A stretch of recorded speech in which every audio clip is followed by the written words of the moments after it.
Hi, I'm Emily. This is Chase. We're the Lamberts. This is not our usual content, but we feel like we need to speak up about something that happened to us in regards to our son, Joshua. So you're going to have to excuse me because I'm looking down at our laptop to make sure that I am relaying everything correctly. But on August 18th, our son, Joshua, was seen in the Aerodigestive clinic, and we were saddened but compliant with the suggestion that we move forward with a liquids for nutrition focus and focus on solids and therapy and at home, but not like as his means of nutrition. And this was because we were seeing avoidance behaviors. We were seeing a lot of upset. He would have these episodes where he would turn red and he would scream. And we did not want to create a child who had behavioral issues surrounding food. So one of the things during his August 18th appointment that we discussed was that both Chase and I agreed with the SLP that doing an OPMS right away after his laryngeal cleft filler, it wasn't a good idea. We didn't think he needed that. We wanted to give him time and make sure that he was able to grow and progress and be at baseline when we rechecked that. So we agreed that we felt like a 6-month break in between his last OPMS and his next one was appropriate. So on August 28th, they gave us their recommendation. They had told us that they wanted to postpone any OPMSs indefinitely. And we kind of just was like, that's not the right answer. You know, maybe not right after surgery, but indefinitely, no. The recommendation that we got actually states, Joshua is very unlikely to need repeat OPMS/swallow study. Let's continue to work with feeding therapy. His recommendation at his last OPMS was a moderately thick liquid. We were very concerned at the idea that they were indefinitely postponing OPMS studies, because how would we know if he was safe to move to a thinner liquid? Yeah, just stuck on mod thick like that. Yeah. That wasn't the answer for us. And, you know, we very firmly but respectfully voiced our opinions and, you know, said we want to be collaborative, but this does not align with what we discussed. During that time, I got a phone call from the SLP that was involved in our August 18th visit. And she let me know that at the team discussion where they decided to change that speech recommendation, she was actually not there. And we're not sure, even to this day, how a speech recommendation can be changed so drastically without the guidance of an SLP.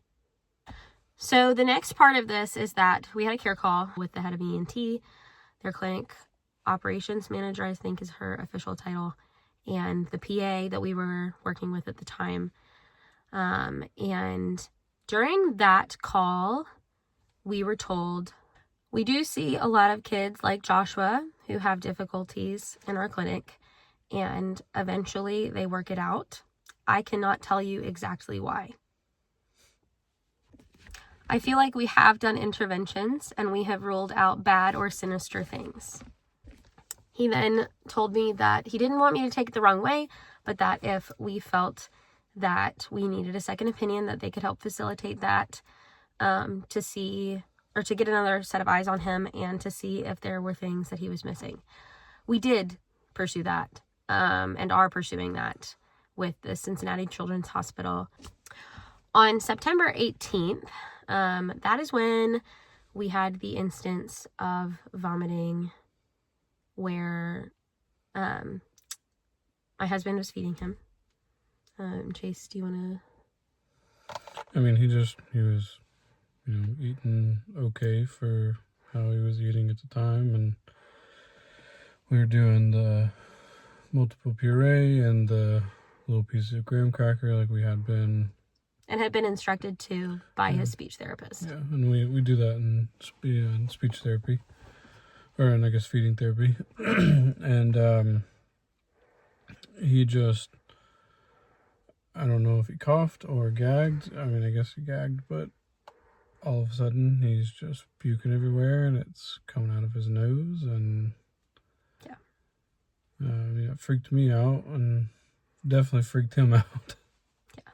And he continued to have a lot of those symptoms. I got a call from his daycare teacher, letting me know that he had gotten a little choked up while eating. She said that his eyes looked very weak and tired afterwards, that he was coughing afterwards. At one point, he did receive a RSV diagnosis. We were told that it was explained by that. And, we asked, when does, how long are those symptoms something that will be, attributed to that RSV? Because we had seen them before the RSV diagnosis, so we weren't sure how that would really cover our bases. So we kept reaching out to the team. We, on September 18th at 10 o'clock, we sent that first message and a video of the incident with Chase feeding him to the team. We were told that RSV is a tough respiratory virus for babies to handle, and it is not surprising that he has had more reflux symptoms and cough this week.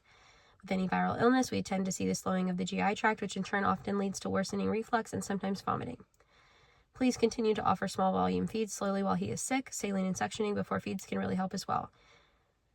If he is not tolerating feeds, fluids with frequent vomiting, and/or is not producing 4 to 6 wet diapers per 24-hour period, and/or is lethargic, please seek evaluation in urgent care or ED ASAP. Additionally, if he's having DSATs less than 92% or increased work of breathing, fast breathing contractions, please have him evaluated in urgent care or ED. Our Aerodigestive program does not have daily provider clinics. We are a subspecialty clinic and unfortunately do not have availability for sick appointments. However, we do work closely with your other specialists and PCP to assist them if needed. Often your PCP is able to see you more quickly and can reach out to us as needed. So at that time, we said, considering we expressed repeatedly on our phone call earlier that this happened 3 to 4 times outside of the time period in which Joshua has been sick with RSV, I'd like to know what we should plan to do if this continues to occur as he recovers. At what point does our child's GI, ENT, and pulmonary symptoms become the aerodigestive team's concern? Thank you in providing clarity. That was on September 19th at 4:54. On September 22nd at 8:12 a.m., I sent another message that says, "Good morning, team. As an update to last week's incident, Joshua has choked or vomited with each solid presented since Thursday. I'm attaching a video so you all have a bit of context as to what we are seeing here at home. We are incredibly concerned that he will lose safe foods that Joshua has felt comfortable with due to only eating these per his SLP and having repetitive episodes of choking, gagging, and vomiting. Well, we are also concerned that he will lose weight as he's been vomiting milk as well when he gets sick. We attempted to space feedings out so bottles were after solids and ended up with very low interest in intake in both overall. How long is this severity of symptom appropriate? At what point and what duration of symptoms does this constitute an issue outside of RSV? Thanks for your help in providing clarity." And I attached another video of Joshua's symptoms. We were told that in a message from their RN on September 23rd at 1:37 p.m. that typically after the acute infection, there can be residual GI symptoms for 2 to 4 weeks, which will gradually resolve. I let them know after that we had reached out to his PCP and that he was going to recheck him. I followed back up and said, "Good morning. Joshua's PCP saw him yesterday and gave us some instructions to try and get his vomiting under control. We're going to follow his PCP's instructions and try to get him a few days without vomiting.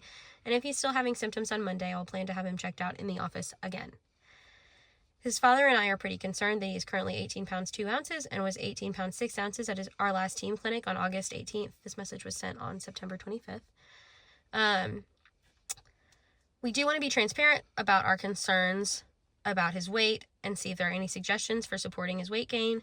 We have done all we can to encourage his intake, but it does not seem to be working. He's drinking within the amount that we spoke to the nutritionist about, usually 20 to 25 ounces a day. but sometimes more. And while we haven't been successful, we are presenting solids 3 times a day. Thanks for your suggestions. On the 26th, I reached out about that choking incident at daycare.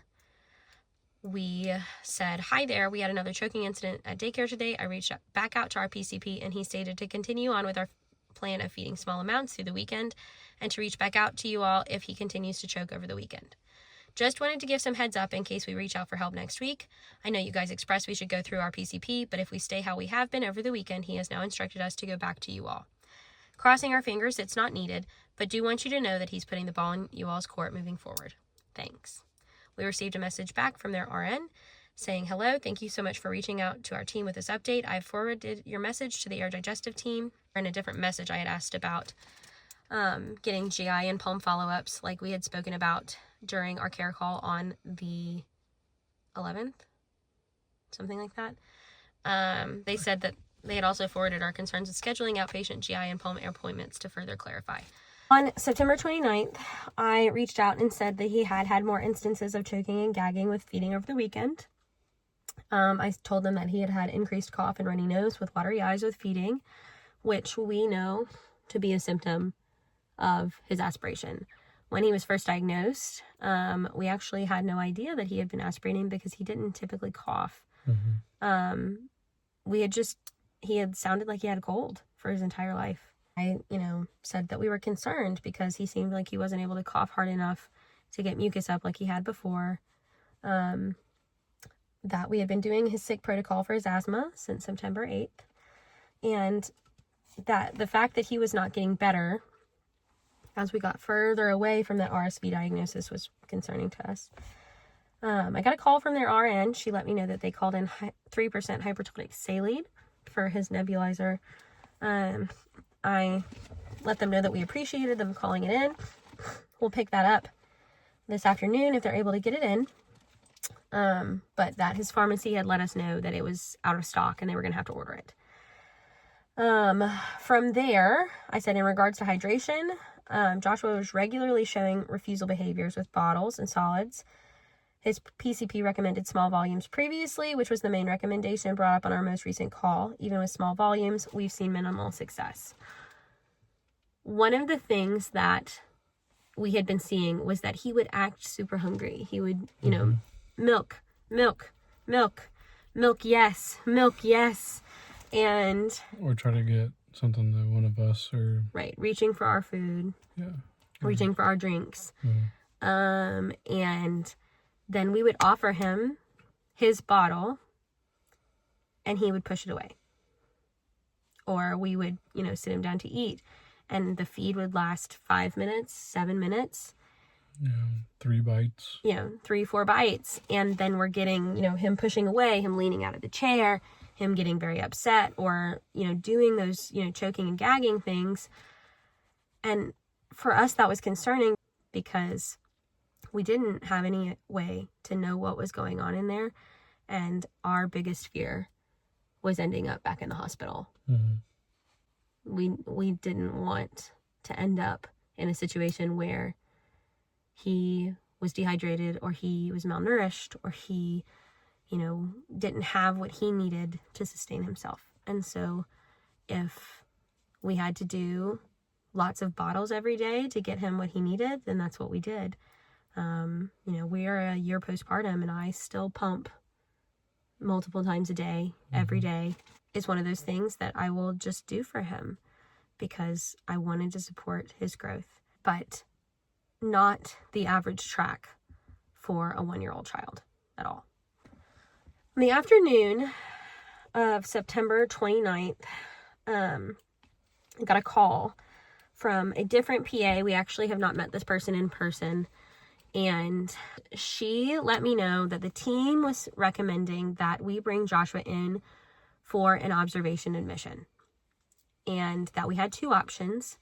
We could bring him in for that admission, or we could utilize the hypertonic saline, monitor his symptoms at home, and, bring him in if things got worse. With our history, and knowing that Joshua, got sapovirus while he was in the hospital. He usually gets something. And, knowing that we've had issues in the past while inpatient and just not had positive experiences.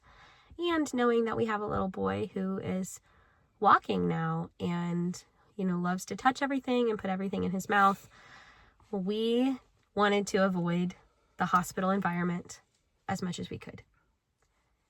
And so we were really, really begging for a middle ground of outpatient care.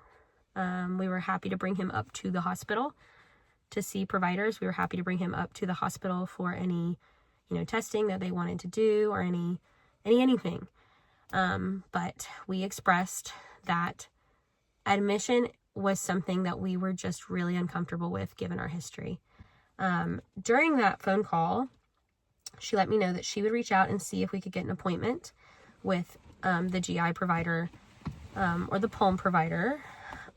So this call gave us, we were frustrated because we didn't feel like we had outpatient support, but we felt like we had an option that we were going to go with, which was monitoring him at home and utilizing the saline that they had called into our home pharmacy. I messaged the team the following morning on September 30th at 9:14 a.m. Said, "Hi team, I wanted to follow up to ensure clarity regarding our concerns about Joshua's ongoing symptoms. After speaking with the PA yesterday, it became clear there may be a disconnect in understanding. Here's a summary of Joshua's recent intake. 9:25, 24 ounces of 51 offered. 9:26, 25 of 48 offered. 9:27, 23 of 51 offered. 9:28, 21 of 41 offered. 9:29, 24 of 44 offered."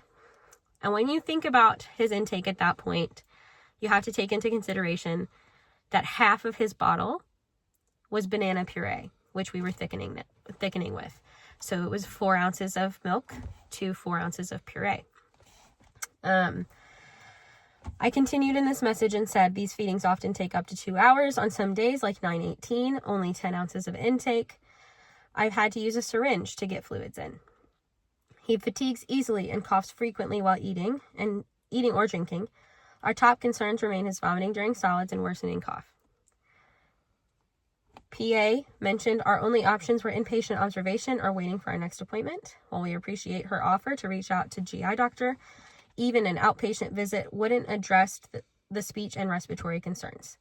When I said that, what I was getting at is that, of course the GI doctor would do what he could from a GI perspective, but we were concerned about things outside of that, so we were also going to need support by a pulmonology appointment, and, we really did want to meet with an SLP.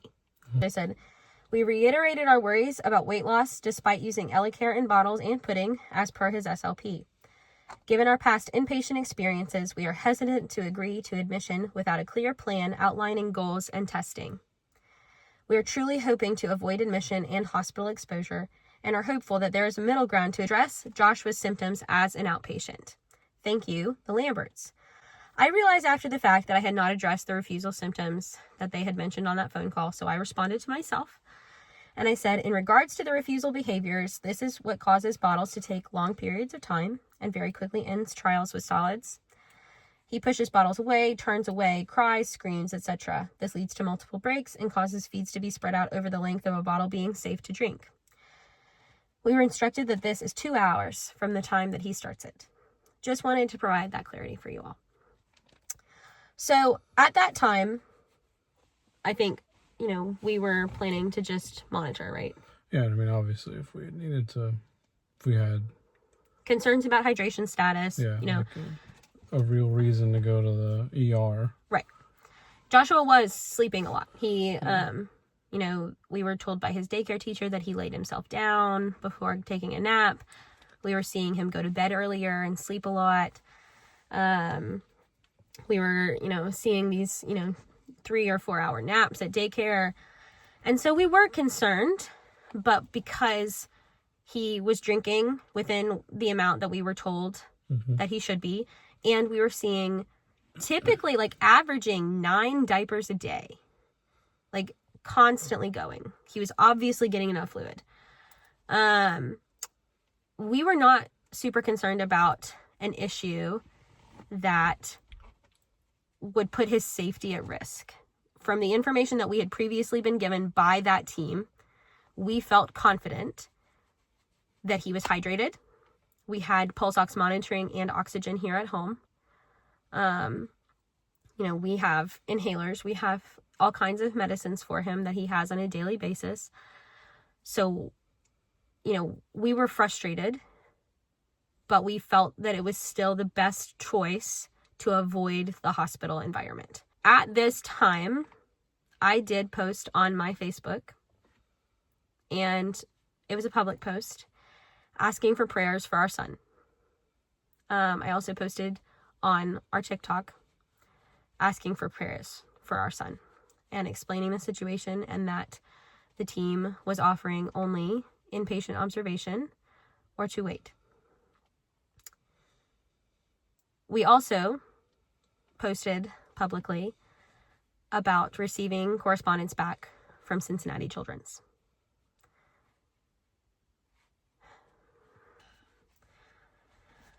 On October 1st, 2025, I received a phone call from the PA that we had spoken to on Monday. During this phone call, we discussed his ongoing symptoms. She expressed that the team was again saying we needed to bring him in for observation.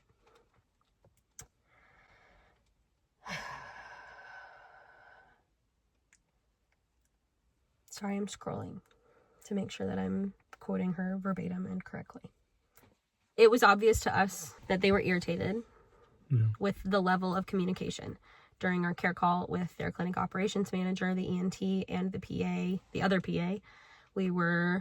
They discussed inappropriate MyChart usage. We were aware that they were irritated with the amount that we were reaching out and the concern that we were expressing. During this phone call, she repeatedly mentioned it seems like you're still very concerned, which we were. I said, like I said, we hear you. We understand that you don't have a ton of resources to offer him. She says, we, like I said, do have a lot of resources. I say, you have a lot of resources inpatient, and that is just not something our family is super comfortable with after everything we've been through. I will stop voicing my concerns because obviously that is what's going on. She says, well, we don't mind you voicing your concerns, but with you voicing your concerns and us offering a solution that we think is appropriate based on his clinical symptoms and what you're reporting, you're declining that. And I know it's difficult. We have families all the time come from various backgrounds of financial instability, stability across the board. But when a kid is sick based on the parents' reported symptoms, we cannot take that lightly. I said, no, we are not taking it lightly. We're seeking second opinions. We're going to anybody who will listen and who can offer him something that is not directly bringing him back into a hospital environment where we see our child at a level of distress that is incredibly upsetting to both him and us. She said, okay. I said, so what I'm saying to you is we would be happy to see pulmonologist. I will talk to my husband, but I am almost positive of what he's going to say. We want our son to have, answers. But if hydration is the main concern, then she at that time says, that's not necessarily the main concern. As I said, lethargy and sleeping all the time, that's certainly not normal. All those other things that we discussed, that is now concerning. I started to say, okay, like I said. She says, you sent us a whole bunch of concerning messages. I say, oh yes, we have all of that. She says, right, and it's not just the hydration point. That was certainly a concern on Monday when you messaged us last Friday or early Monday morning. So now it's more or less the fact that he's sleeping all the time, coughing all the time. He doesn't seem to be getting better. He's refusing some PO on some days. He only takes 10 ounces. That's not normal. And our recommendation again is to come in to be hospitalized to work this up and to observe him. And if you guys, I know this has been offered before and our team has discussed, and they're very adamant that if you guys are not willing to do that, that is bordering on neglectful care. I ask, are you saying that I'm neglecting my son? You're not taking our recommendations if you decline the hospitalization. I'm not saying you're neglecting your son. I am no longer comfortable having this conversation. This is me. I am no longer comfortable having this conversation. If we are going to call this neglectful care, I am no longer comfortable having this conversation. We'll contact our lawyer. She says, okay, we will have to contact DFCS then. I say, ma'am, excuse me, because I don't agree. She says, you're not accepting our recommendations, not just the hospitalization, but multiple recommendations you're not accepting. Our team feels that that is bordering on neglectful care. I ask, multiple recommendations? What other recommendations did I decline? She says, you were declining our recommendations on Monday and potentially today to be admitted for observation for all of the concerns that you guys have. So at that time, I tell her, okay, let me talk to my husband. I will be totally honest with you. I'm shocked that we're being told it is either the option of bringing our son to the hospital that we don't feel comfortable with, or you're going to call DFCS on us. If that's the case, we will bring him in. But we're going to call a patient rep before we get there because that is absolutely shocking. So during this conversation, our call actually dropped. She had to call me back. I say hello. She says, hey, Miss Armstrong, this is... Sorry about that. We call through a doximity thing, and I guess it only gives us a certain amount of minutes.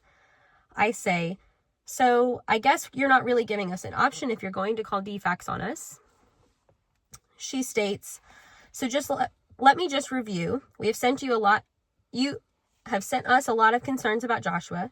We are very concerned when we recommend, what we would recommend to any other kid in this scenario is for inpatient observation. You guys declined that at least once, well, twice at this point, because I think they offered that earlier in the summer and you guys declined it.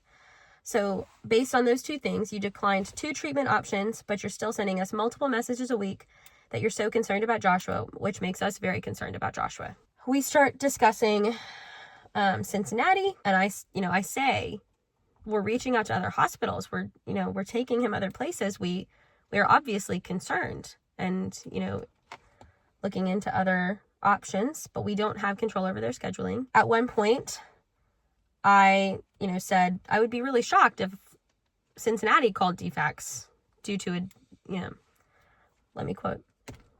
I said, that's why we're reaching out to other hospitals and trying to get him care elsewhere. Unfortunately, we don't have any options in regards to their scheduling either. She said, right, to get into Cincinnati is not easy. It's not easy financially. It's not easy to get in. I know their wait list is very long. I said, no, it's not, meaning, no, it's not easy to get in. I would be shocked if they threatened to call DFCS on me. But like I said, she steps in at that point and says, why would they call DFCS on you when they don't know you? Says the lady that's never met us. I am obviously very upset at this point. I've just been threatened over the phone. And I said, because you just threatened me, ma'am. You just threatened me with calling the Department of Family and Children's Services. She says, I'm not threatening you. I said, yes, ma'am, you did. She says, that is our team's recommendation, and our team is met, and they said that if they do decline this offer of admission, then that is borderline neglect because you're declining our recommendation based on his clinical symptoms. So, we brought our child in. Under duress. We went back through and found the number of appointments that we've taken Joshua to. He has had 36 appointments with a provider at his primary care's office since he was born. He has had 16 CHOA appointments or admissions, some lasting up to 12 days since he was born. Joshua has had 2 urgent care visits since he was born because we felt that he needed medical attention during hours or times, like days of the week, where we could not see his primary care. He has had weekly feeding therapy for a little over 6 months. We had his tongue, lip, and cheek tie release procedure done and paid for it out of pocket because the Alabama Tongue Tie Center did not take insurance. And we have relentlessly pursued a second opinion on behalf of our son. So to insinuate that we are medically neglectful to him is incredibly insulting and inaccurate. During the time between the end of the call with the PA to when we actually left for the hospital, we called the social worker for the clinic who the PA was stating their team was recommending to report us to DFCS if we declined this admission. And both that day as well as the duration of Joshua's admission, we were unable to ever speak with their social worker. When we arrived to the hospital, so they actually demanded that we go to Scottish Rite. I asked if there was a reason why, and I need you guys to go to Scottish Rite Hospital. Do you know where that is in Dunwoody? I said, we know where it is. He's been admitted there before. She said he's been admitted at Scottish Rite. Okay, I can give you the address. I said, is there a reason as to why it has to be Scottish? She said, that's just where he's been admitted before and they know him better. Joshua's been admitted at both Arthur M. Blank Hospital as well as Scottish Rite.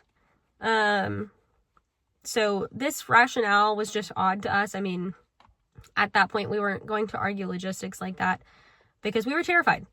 We'd been threatened that they were going to call the Department of Family and Children's Services, and any rational parent would want to avoid that because, when it's framed in that way, you start to fear that, these people are going to pursue trying to take your child from you. We love our son more than anything in this whole world. I don't think there's anything that would ever surpass, our desire to do what's right by him. Mm-hmm. That includes being out of work. Since his filler procedure in June, Joshua's dad and I have missed a combined 152 hours and 45 minutes of work in order to take him to his necessary medical appointments and therapy appointments. So to say that we're dedicated is an understatement. And we were terrified because this is our baby. So we got to Scottish that evening, and although during the phone call that we had, she stated that hydration was not a concern based on the intake that we had reported to them. We were told that labs and an IV for IV fluids had been ordered. And having been threatened with them calling DFCS for neglectful care, we did not feel that we could decline that. Or anything. Joshua is a very hard stick, and it's been a really unfortunate experience in the past. More than once. Yeah, more than once. And so we try and avoid that if at all possible, especially when he is hydrating himself and, having the appropriate amount of wet diapers. So we were shocked, but we did our best to comfort him. They did make us swaddle him, so he could not, move anything but the arm that they were working on. I leaned over so I could be face to face with Joshua and try and comfort him. The nurse placing the IV stated that I needed, when they went to stick the needle in his hand, that I needed to blow in his face to make him breathe so he would not cry so hard that his IV was blown out. He was already crying at that point. I was about to say, he was in distress. The heart monitor was going off. His heart rate was incredibly high. I don't remember what. I was more focused on him. And I will put a picture of what the IV looked like underneath the towel that they wrapped around his arm and taped. They stated before they ever left the room that if he wanted to, he probably could pull that towel off. So we needed to keep an eye on it. You were holding him during the time in which it actually started to come off. Mm-hmm. And he wasn't even pulling on it. It just kind of wiggled its way off by him moving his hand. And at that time, we were actually speaking with the pediatrician about, you've told us that his labs look good. Is there a reason why he needs an IV? She stated that it's policy that they leave it in until a child is discharged in case they need it. We reiterated that in our previous experience, they do not allow you to have labs drawn from an IV on the floor. And she confirmed that. She confirmed that if he went to the floor with an IV and more labs were ordered, that they would stick him again. And so they were not using it for IV fluids. They were not going to be able to use it for labs on the floor. And our son had not really stopped crying since it was placed. Oh, really? He wasn't crying like he was during the placement, but he was very irritated by it. Yeah, She said that if they took it out, they would have to put a reason as to why it was taken out. And she said that if we had asked to have it removed, that she would have to chart that we made them remove it. At that time, Joshua's towel thing had started to work off his hand. And so I came over and said, I was like, he's going to rip it out of his hand with this towel on there. And upon the towel coming off, it very quickly came out of his hand because they had not placed any tape on top of the actual cannula itself. They had the dressing underneath it, but there was no tape. Like the actual cannula was able to move up and down. And so it quickly came out of his hand. I said to her, it is now out of his hand. And so she said that she would get a nurse to come and remove it.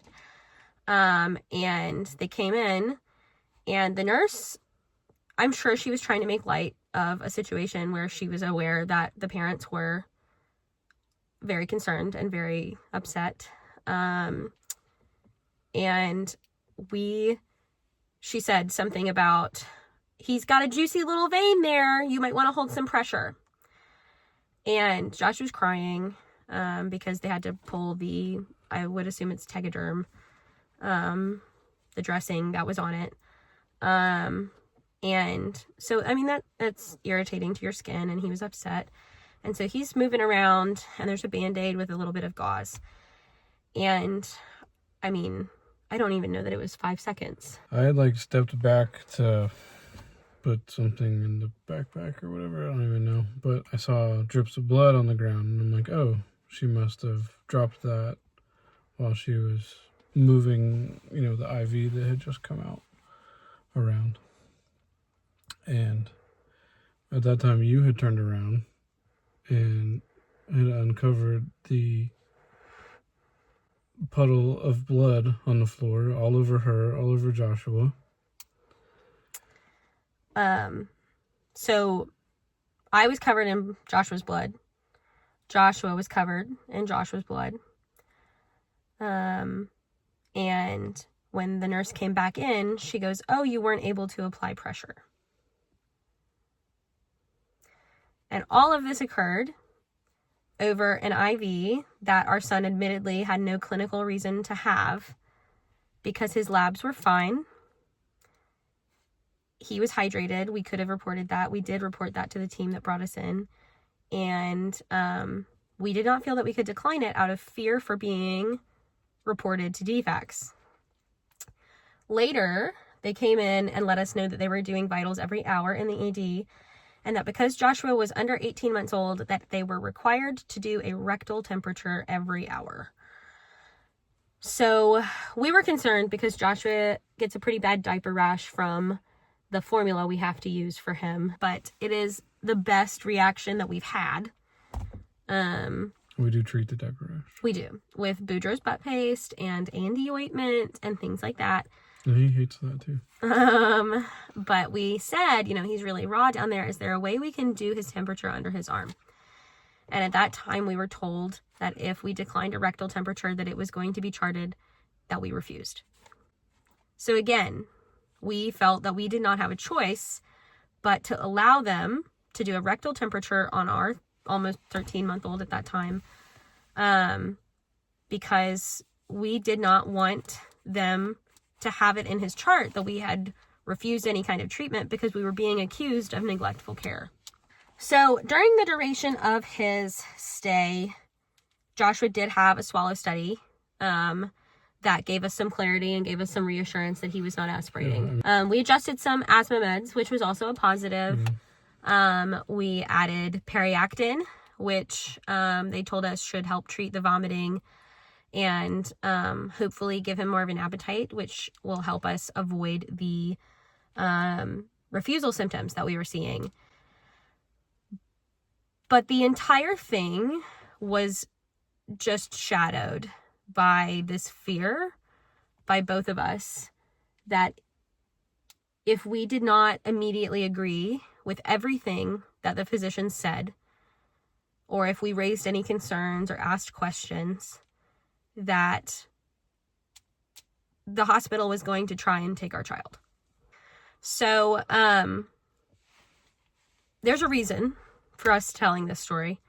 There's a lot that we're handling more privately just because there's a more formal way to address it. But this was an egregious abuse of power.